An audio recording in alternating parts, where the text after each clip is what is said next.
السلام علیکم ورحمۃ اللہ وبرکاتہ۔ دیکھیے قوم مسلم کو دیکھیں آپ، یہ قوم درزی سے بال نہیں کٹواتی۔ کیوں؟ کیونکہ درزی کا کام بال کاٹنا ہے ہی نہیں۔ اچھا، موچی سے کبھی کپڑے نہیں سلواتی ہے نا۔ اور یہ بھی یاد رکھیں کہ حجام جو ہوتا ہے اس سے کبھی جوتے نہیں سنبھلواتی یہ قوم جو ہے، کیونکہ ان کا کام یہ ہے ہی نہیں۔ بھئی بال کاٹنا یہ درزی کا کام نہیں ہے، یہ حجام کا کام ہے۔ جوتے صحیح کرنا یہ موچی کا کام ہے۔ ایسے ہی کپڑے سلنا یہ درزی کا کام ہے۔ تو ہم لوگ جو ہے نا، ہماری قوم جو ہے تو وہ درزی سے کبھی جو ہے جوتے نہیں صحیح کرائے گی۔ کیوں؟ کیونکہ اس کا کام ہے ہی نہیں۔ اسی طریقے سے حجام سے جو ہے وہ کبھی کپڑے نہیں سلوائے گی، کیونکہ اس کا کام ہے ہی نہیں۔ لیکن جب دین کی بات آتی ہے تو دین سیکھنے کے لیے، دین لینے کے لیے انجینئر کو پکڑ لے گی، دین کے لیے کسی ڈاکٹر کو پکڑے گی، دین لینے کے لیے کسی پلمبر کو، کسی جو ہے یہ تمہارا ٹک ٹوکر کو، ان لوگوں سے دین سیکھتی ہے۔ ہماری قوم کو یہ تو پتہ ہے کہ خالص دودھ کہاں ملے گا جس میں کوئی ملاوٹ نہ ہو، یہ پتہ نہیں ہے کہ خالص دین کہاں ملے گا جس میں کوئی ملاوٹ نہ ہو۔ اگر پتہ چل جائے کہ شہر کے فلاں کونے پہ ایک دکان ہے، وہ بالکل پیور دودھ بیچتا ہے، ذرہ برابر ملاوٹ نہیں کرتا، تو وہیں پہنچ جائیں گے دودھ لینے کے لیے۔ کیوں پہنچ رہے ہیں؟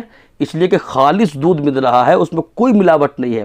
اور جب علم کی بات آتی ہے تو کبھی پلمبر سے سیکھ رہی ہیں یہ قوم، کبھی انجینئر سے سیکھ رہی ہے، کبھی ٹک ٹوکر سے سیکھ رہی ہے، کبھی کسی ڈاکٹر سے سیکھ رہی ہے۔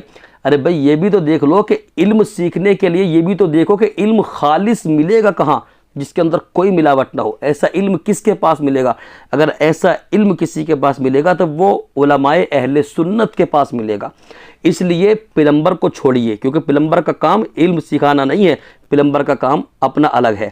ایسے ہی انجینئر کا کام، اس کا کام الگ ہے، ڈاکٹر کا کام الگ ہے نا، ٹک ٹوکر کا کام الگ ہے۔ ان لوگوں کا کام جو ہے وہ دین سکھانا نہیں ہے، دین پھیلانا نہیں ہے، بلکہ دین سکھانا اگر کام ہے تو وہ عالم دین کا کام ہے۔ اس لیے عالم دین سے دین سیکھیں، نہ کہ پلمبر سے، نہ کہ انجینئر سے، نہ کہ ڈاکٹر سے، نہ کہ ٹک ٹوکر سے۔ ان لوگوں سے دین نہیں سیکھنا ہے، دین سیکھنا ہے تو عالم سے سیکھنا ہے۔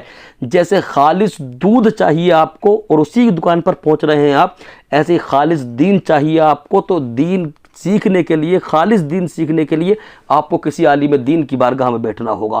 لہٰذا عالم دین سے ہی دین سیکھیں تو وہ آپ کو خالص دین سکھائے گا، ملاوٹ والا دین نہیں سکھائے گا۔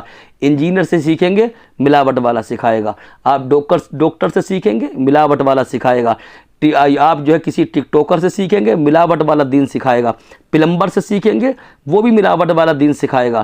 خالص دین اگر چاہیے تو پھر عالم دین کی بارگاہ میں جانا ہوگا۔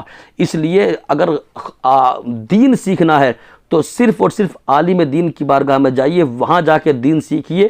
انشاءاللہ وہ دین جب آپ سیکھیں گے تو وہ دین قرآن و سنت کے مطابق ہوگا، اور قرآن و سنت کے مطابق جب ہوگا تو انشاءاللہ وہ دنیا میں بھی آپ کے لیے فائدہ مند ثابت ہوگا، اور قیامت کے میدان میں بھی آپ کے لیے فائدہ مند ثابت ہوگا۔